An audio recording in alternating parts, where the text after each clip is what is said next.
그 여왕이 70년 동안 했던 뭐 여러 가지 일들 다 여러분 보셨을 거 아닙니까? 나는 그걸 쭉 보면서 제 마음에 느껴진 것은 정말 야, 보통 사람은 아니구나. 예, 그런 걸 느꼈습니다. 예. 물론 70년 동안에 영국과 영영방 수십 개 나라의 군주와 왕으로 있었다고 하는 것도 매우 영광스러운 일이지만 얼마나 힘들었겠습니까? 여성의 몸으로 얼마나 1, 2차 대전을 겪으면서 겪던 게 얼마나 힘들었겠습니까? 그런데 그 마음을 지켰다고 하는 것, 그 초심과 중심을 끝까지 지키고 영국 국민을 섬기며 살아왔다고 하는 것이 너무나 놀랍다, 이런 생각을 가집니다. 여러분, 사람이 한 자리에 30년 있는 것도 힘듭니다. 30년 동안 있도록 사람들이 두지 않습니다. 50년 더욱 힘듭니다. 흔들어 버립니다. 본인도 흔들려서 더 이상 못합니다. 그런데 70년을 한 자리에 있었습니다. 외로운 자리입니다. 한결같은 마음으로 품위를 유지하면서 사사로운 감정 표출하지 않으면서 정치적인 견해도 얘기하지 않으면서 그 중심을 잡고 왔습니다. 수많은 총리가 바뀌었지만 그 중심에 여왕이 영국을 붙들고 있었습니다. 자녀들의 결혼, 왕세 손의 출산, 자녀들의 이혼, 한때 며느리였던 다이애나의 죽음, 그래서 영국의 군주제를 폐지하자는 운동이 일어났고 얼마나 그때마다 마음이 힘들고 고달팠겠습니까? 그러나 마음을 잘 관리하고 잘 다스렸습니다. 그렇게 수많은 영국 사람들이 와서 도열하고 밤을 새워 거기에 13시간씩 이상 기다려서 그 관을 한번 보려고 마지막 굿바이 퀸이라는 말을 한마디 하고 싶었어. 수많은 사람이 밤을 새워 서 있는 것을 여러분 보지 않습니까? 마음을 지키고 살았다고 하는 것. 마음을, 영국을 다스리기 전에 엘리자베스는 자기의 마음을 다스렸다고 하는 것이 아주 우리에게 감동을 줬다, 이렇게 저는 평가합니다. 그래서 오늘 두 가지 마음에 대한 얘기를 여러분에게 함께 나누려고 합니다. 개개인의 삶을 컨트롤하는 것은 마음입니다. 여러분, 코끼리가 왜 멸종돼 갑니까? 코끼리 고기 먹고 싶어서 코끼리 잡는 사람 없습니다. 다 코끼리를 사냥하는 사람은 코끼리의 상아를 가져가기 위해서 그 집채만 코끼리를 죽이는 것입니다. 고기 때문에 죽이지 않고 상아가 같이 있기 때문에 상아를 가져가려고 코끼리가 순환을 나가고 있습니다. 여러분, 그 덩치 큰 곰이 왜 멸종을 당하고 있습니까? 누가 그를 잡아먹습니까? 결국은 사람입니다. 무엇 때문에 곰이 죽지요? 의학적으로도 아무런 분석이 없는 그 곰이 웅담이 좋다는 소문 때문에 특별히 한국의 아저씨들이 좋아해가지고 그 곰이 수없이 죽어서 멸종위기입니다. 한국의 호레이가 왜 그렇게 멸종입니까? 호레이는 죽어서 뭘 남겨요? 그놈의 호피 가죽 때문에, 가죽이 비싸게 판매되고 가죽을 자기 집에 전시하고 박제 만들려고 그렇게 호레이가 멸종돼 버린 것입니다. 호레이 고기 먹으려고 호레이 죽이지 않습니다. 어떤 짐승은 털이 아주 부드럽고 따뜻해서 지명대로 못 살고 수십만 마리의 밍크가 다 그래가지고 명대로 못 살고 죽고 옷을 하나 남기고 죽습니다. 어떤 짐승은 가죽이 좋아서, 가죽이 질기고 좋아서, 그래서 늑대, 여우 고기 잡아먹으려고 죽여요? 다 껍데기 벗기고 그 털 가지고 뭘 하려고 다 죽이는 거예요. 집에서 기르는 가축은 거의 고기 때문에 죽습니다. 고기 먹으려고. 그러나 야생동물들은 다 사슴도 뿔 때문에, 코끼리도 상아 때문에, 가죽 때문에, 털 때문에, 안에 있는 것이 아니고 밖에 있는 것 때문에 다 사냥을 당하고 죽습니다. 그것이 가장 중요하고 가치이기 때문에.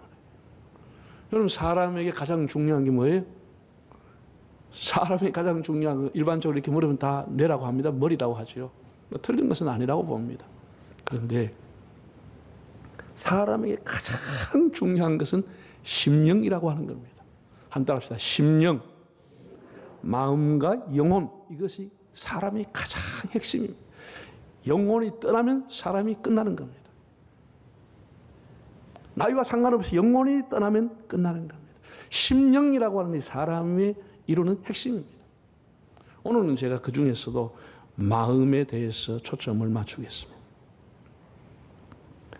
마음이라고 하는 것이 여러분의 일생을 끌고 가는 겁니다.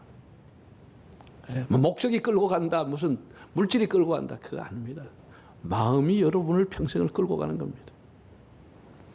마음이 어디에 있느냐에 따라서 그 사람의 인격과 삶의 질, 그리고 신앙이 다 결정나버리는 것입니다. 그 사람 IQ가 얼마냐, 얼마나 재능이 있냐, 얼마나 무슨 능력이 있느냐, 얼마나 지식이 많으냐, 이런 것은 그 사람의 수입과 관계되는 것이지 인격하고 아무 관계가 없습니다. 돈 많다고 인격이 좋아요? 뭐 그럴 수도 있겠지만 그 같지 않아요. 사람이 가지고 있는 지식과 능력이라고 하는 것, 기술이라고 하는 것, 이런 것은 그 사람의 수입과 관계되지 인격과 신앙과는 관계없습니다. 무엇이 그 사람의 인격과 신앙과 관계있냐? 마음이라고 하는 사실입니다. 마음이라고 하는 사실. 얼마나 사람답게 살아가느냐? 그 사람 마음에 달려 있습니다. 예. 옛날에 중국 사람들은요, 이걸 깨달은 것 같아요. 제가 한자를 좀 이렇게 공부해 보면 한자하고 성경하고 꽤나 맞는 게 많습니다. 아주 깜짝 놀랄 정도로 비슷해요. 아, 중국 사람도 이게 어렴풋이 깨닫는 것 같아요. 그러니까 이 심장이라고 하는 것을 이 모양을 만들어 가지고 발전시켜 가지고 한자로 마음심을 만들었습니다. 마음이라는 게 심장입니다. 중국 사람이 표현한 것을. 한번 한자를 한번 볼까요? 이게 심장을 이렇게 나중에 하면 여기 마음심이 나온다는 거예요. 제가 그려보니까 이건 비슷하게 나와요. 사람이 서로 사랑한다. 사랑은 몸으로 하는 게 아니에요. 말로 하는 게 아니에요. 뭐가 들어가 있어야 돼요? 사랑의 자가 들어있는 겁니다. 마음이 있어야 사랑이 돼요. 사람이 악한 짓을 한다. 마음에서 나온다는 거예요. 사람이 분노하고 성질낸다. 전부가 마음에서 발동이 된다는 거예요. 마음이 불이라는 거예요. 사람이 원망하는 것도 전부 마음이고, 부끄러운 것도, 사람이 어떤 것을 느끼는 것 전부가 마음입니다. 여러분, 우리가 주일날 안식일이라고 합니다. 안식일이 뭐예요? 휴식한다. 쉴 휴자, 쉴 식자를 씁니다. 뭐가 쉬어야 돼요? 마음이 쉬는 것이 안식이라는 거예요. 몸이 쉬는 게 마음 아니라는 거예요. 마음이 쉬어야 그게 안식일이다. 이렇게 중국 사람들이 쓴 거예요. 은혜를 받아다. 그 사람이 마음으로 감동이 되는 거예요. 마음으로. 뭘 받는 게 아니고 마음으로 먼저 하나님 앞에 감동이 되는 거예요. 네? 국가에 충성하는 것도 마음이라고 하는 거예요. 그래서 파생돼 나오는 게 다 이렇게 사람의 감정과 실려 있는 단어들, 뭐 동심이니 호기심이 참 됐어요. 마음이. 네. 사람의 심리 상태를 의미하는 단어는 찾으면 거기가 마음심자가 들어있습니다. 여러분, 과거에 여러분 할머니 이름 뭐라고 짓어요? 우리 바로 요집의 할머니도 김옥심 건사. 심이 들어가 있어요. 옥심이, 효심이, 영심이, 정심이 거꾸로 하면 시임처이가 되는 겁니다. 다 이렇게 마음이 들었어요. 요즘 왜 이 마음이 안 좋으냐? 심자라는 이름을 안 써, 아예. 촌스러워 안 써. 우리가 남을 도와주는 것도 마음이 먼저 움직여야 되는 거예요. 그 돈 몇 푼 준다고 그 사람이 감동받는 게 아니에요. 마음이 움직일 때 진정성이 있고 그게 공감이 되는 것이죠. 우리 이신전심이라는 게 다 마음이 아니에요. 마음이 서로 통한다는 거예요. 사람이 어떤 감정 기쁘고 슬프고 뭐 좋아하고 분노하고 이게 다 마음이 있다. 마음 심자가 그 안에 한자 속에 다 들어 있습니다. 그래서 비록 어렵게 살아도 마음이 넓은 사람은 도량이 있다. 이렇게 말하는 것이죠. 아무리 좋은 옷을 입고 그래도 마음이 깨끗하지 못하면 하나님도 사람도 다 싫어하는 겁니다. 얼굴 다듬고 몸매를 가꾸고 몸에 맞는 옷을 철따라 입어 입는데 굉장한 신경과 많은 비용을 드는데 여러분 마음을 위해서 어떤 노력을 하고 어떤 비용을 지불합니까? 여러분 백년하청이라는 말을 들어보셨죠? 백년하청이다. 이 말의 의미는 100년이 가도 흙탕물인 황하강은 맑지 않는다. 그 얘기입니다. 100년이 가도 황하강은 닳지 않는다. 그걸 백년 하청이라고 그래요. 사람이 마음이 바꾸지 않으면 부부가 50년을 살아도 불행하게 되는 것입니다. 마음을 바꾸지 않으면 자식이 아주 괴로운 거예요. 괴로운 거예요. 괴로운. 새로운 인생을 그 자녀가 살 수가 없는 거예요. 기다림이 만병통치약이 아니라 마음을 새롭게 하는 것이 만병통치약입니다. 마음을 바꾸면 가정이 바뀌어지고 다 바뀌어집니다. 예수는 이렇게 말했습니다. 내가 문 밖에 서서 네 마음을 두드리고 있다. 마음을 두드린다. 바울은 너희는 이 세대를 본받지 말고 마음을 새롭게 함으로 변화를 받아 하나님의 선하시고 기뻐하시고 온전하신 뜻이 무엇인지 분별하라고 했습니다. 마음을 새롭게 하라. 이 마음이 우리가 문제가 아니에요. 마음이. 가룟 유다 예를 한번 제가 들어보겠습니다. 참 귀하게 주님 앞에 부름받았다가 마음 관리 잘못했다가 그 영광스러운 사도의 길을 버리게 되고 자살하고 끝났습니다. 요한복음 13장 2절을 한번 읽어보실까요? 마귀가 벌써 시몬의 아들 가룟 유다의 마음에 예수를 팔려는 생각을 넣었더라. 마귀가 유다의 어디에다가? 마음에다가 예수를 팔려는 생각을 집어넣었다. 거기다가 쏙 집어넣고 씨를 심어버린 것입니다. 어디에? 마음에다가. 마음이 그 사람의 생각의 그릇입니다. 생각의 그릇이에요. 그래서 이 마음을 지키지 못하면 마귀가 쏙 들어와서 씨를 뿌리고 가버리는 것입니다. 잠언 4장 23절 한번 읽어보실까요? 모든 지킬 만한 것 중에 더욱 뭐를 지키라고요? 너의 마음을 지키라. 생명의 근원이 여기에서 난다. 마음이라고 하는 것이 생각에 담는 그릇일 뿐 아니라 생명의 근원이라는 거예요. 생명의 근원이라. 그래서 우리가 생각을 잘해야 되는 겁니다. 생각을 잘해야 좋은 그릇에 담겨지는 거예요. 아무 생각이나 하면 아무런 마음을 갖게 되는 겁니다. 더러운 생각하면 더러운 마음을 갖게 되는 것입니다. 좋은 생각을 하면 좋은 마음이 되는 것이고 거룩한 생각을 하면 거룩한 마음을 갖게 되는 겁니다. 저는 이 말씀을 깨닫기 전에는 생각만 하는 것은 죄가 아니라는 생각을 막연히 했습니다. 말이나 행동으로 옮기기 전에 생각만 한 것은 다행이다. 거기서 끝난 것은 다행이다. 그런 생각을 했는데 그것도 틀리더라고요. 창세기 6장 이하를 읽으면 노아 시대의 사람들이 생각하느나 계획하는 것이 다 악했다는 거예요. 생각이 악하고 계획이 악하니까 그 악한 생각과 악한 마음이 결국은 심판을 자초하게 되는 것입니다. 악한 생각하면 안 되는 겁니다. 타락한 생각하면 그것이 마음의 자리를 잡아버려요. 잠언을 보면 미련한 자의 생각은 죄에 이른다 이렇게 했습니다. 생각의 근원, 생각의 그릇이 마음이라고 하는 겁니다. 이 중요합니다. 사탄과 마귀가 마음에다가 생각을 통해서 씨를 딱 뿌려놓고 자리를 잡아버리는 겁니다. 그러면 여러분 한 번 자리 잡으면 사탄이 쉽게 나가지 않아요. 아예 그런 생각을 차단해야 되지. 그게 내 마음의 자리를 잡으면 안주인 행사를 하게 되는 거예요. 주인 행사를 하는 겁니다. 교만하고 완악하고 음란하고 그것이 그를 딱 잡아버리고 지배하는 겁니다. 그래서 스토킹하고 중독이 되고 남의 뒤를 따라가는 끔찍한 일을 벌이게 되는 겁니다. 칼이 사람을 죽입니까? 아니에요. 칼을 들기 전에 마음이 이미 그를 죽여버린 것입니다. 마음이 이미 그를 살인하는 것입니다. 마음이 이렇게 중요한 겁니다, 여러분. 네. 마음이 나를 만들고 내 인격과 신앙을 삶을 컨트롤하고 마음이 일평생 여러분의 삶을 지배합니다. 외모가 나를 지배하는 게 아니에요. 그건 다 시들시들해져요. 마음, 심령이라고 하는 것이 끝까지 나를 지배하게 되는 것입니다. 나를 이끌고 가는 것입니다. 여러분 선한 마음을 갖기를 바랍니다.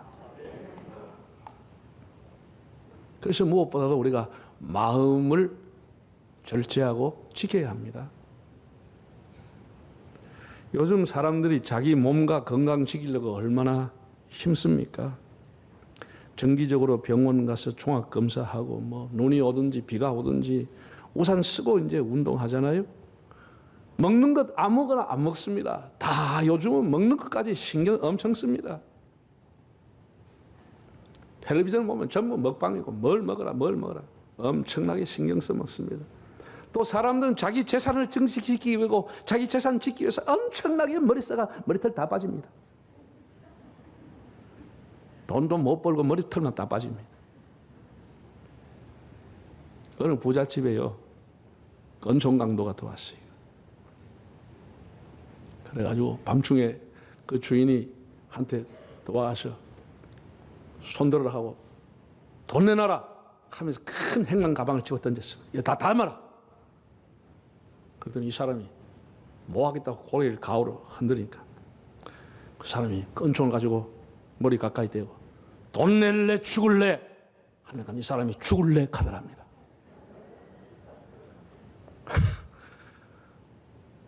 여러분 돈 낼래 죽을래 하면 여러분 뭐라 하겠습니까? 네? 잘 듣고 대답하세요. 나는 그 사람이 죽을래 하는 게 이해가 돼요. 그 사람이 돈을 벌기 위해서 얼마나 평생 고생할 거 아니에요? 자기는 죽으면 되지만 그 돈이라도 남아야 가족들이 먹고 살 거 아니야. 상당히 책임감이 있다 이런 생각이 듭니다. 살 만큼 살았는데 까짓 뭐 나 죽을란다. 돈은 내가 절대 못 주겠다.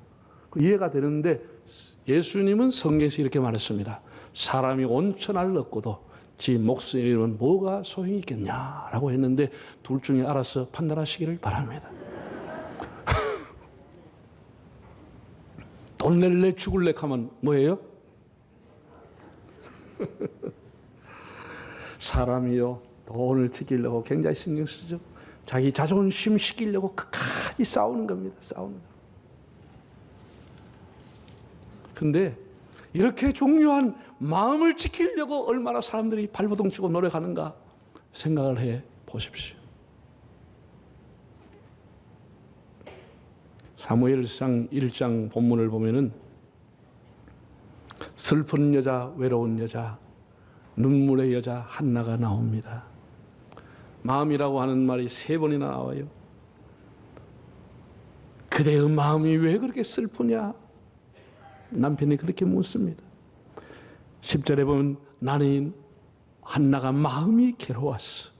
하나님 앞에 통곡하며 기도했다. 15절을 보면 엘리 대제사장 앞에서 나는 마음이 슬픈 여자입니다. 나는 마음이 너무 추운 사람입니다. 마음이 슬픈 여자입니다. 가슴이 아픈 얘기입니다. 아이가 없었죠. 그래서 엘가나가 2번째 부인 브린나를 얻어가지고 아들을 낳았죠.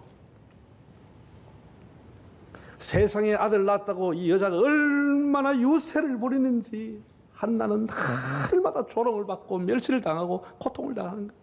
스트레스가 엄청난 겁니다. 자존심이 다 빨폈습니다. 한나는 마음에 깊은 상처를 가지고 눈물로 세월을 보내서 자기 스스로를 소개하기는 나는 마음이 슬픈 여자입니다. 이렇게 했다니까. 마음이 슬픈 여자. 네. 여러분 우리가 남의 가슴에 비수를 꽂으면은 말 한마디로 너무 멸시하고 그러면은 안 되잖아요. 이건 노인들도요. 노인 상담 센터라고 하는 게 있어요. 거기에 신고한 게 보면은 노인들을 누가 가장 학대하느냐? 85%가 자기 가족이라고 그랬어요. 자기 아들이, 자기 딸이, 자기 며느리가 왔어. 왜 안 죽냐고 계속 괴롭힌다는 거예요. 밥이 먹고만 넘어가냐? 계속 괴롭힌다. 85%가 자식들 때문에 학대를 당하고 있다는 거예요. 죽고 싶다는 거예요. 부부 간에 누가 잘 괴롭혀요? 부모 자식 간에 누가 잘 가장 까시고 괴롭힙니까? 가족입니다. 가족의 학대를 말릴 수도 없고 간섭할 수도 없고 그런 거예요. 기가 막혀. 평생을 눈물로 살아가는 겁니다. 여성들이 나는 마음이 슬픈 여자입니다. 얼마나 가슴 아픈 얘기. 자, 이 한나가 깊은 상처를 받고 마음이 슬픈 여자로 눈물로 세월을 살아가는 것. 자, 1장 6절 한번 읽어보실까요? 여호와께서 그에게 임신하지 못하게 하심으로 그의 적수인 브릿나가 그를 심히 격분하게 하여 괴롭게 하더라. 세상에. 그 적수라 그랬어요. 라이벌이라 그랬어요. 브릿나가. 그래가지고 격분시켰다는 거예요. 한나를 히브리어로 카스, 충동질하다, 약오르게 찌르다 이런 뜻을 갖고 있어요. 예. 날마다 가슴을 찌르는 거예요. 날마다 사람을 약이 오르게 하고 스트레스 받아 죽게 하는 거예요. 그래서 한나가 늘 울고 사는 거예요. 울고 살아요. 남편은 같이 살아도 천지를 몰라요. 마누라가 왜 우는지 몰라요. 그냥 멀컹하고 천지를 몰라요. 이 사람이 와서 자기 부인에게 뭐라고 하느냐. 1장 8절 한번 읽어볼까요? 기가 막힌 얘기야. 뭐라 그래요? 그 남편 엘가나가 그에게 이르되 한나야 어째서 울며 어째서 먹지 않고 어째서 그대 마음이 슬프냐. 내가 열나들보다 낫지 않냐. 이런 헛소리만 하는 거예요. 왜 울고 있는지 물어보지 않아. 자기 마음으로 판단하는 거예요. 내가 히브리어 단어를 보니까 마바카, 마아칼로, 마야라. 왜 안 먹고, 왜 잠 못 자고, 왜 그렇게 슬피 울냐 이렇게 물어봤다는 거예요.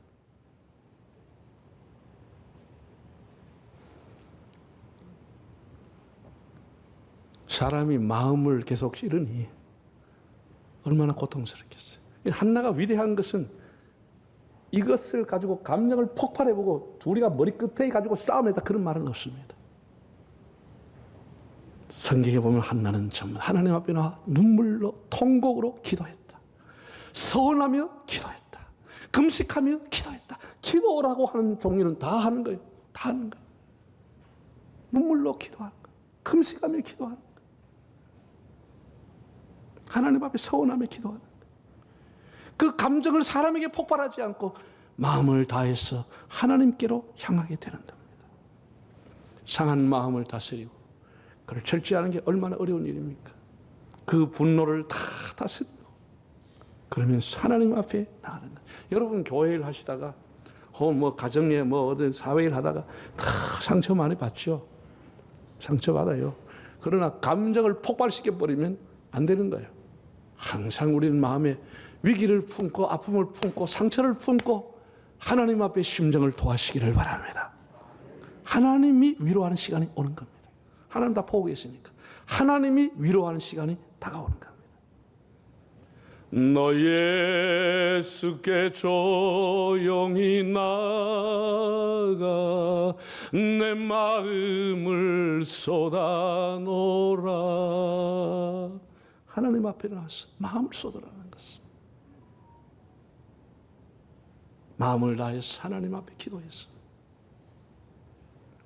잠언 16장 32절 한번 보실까요?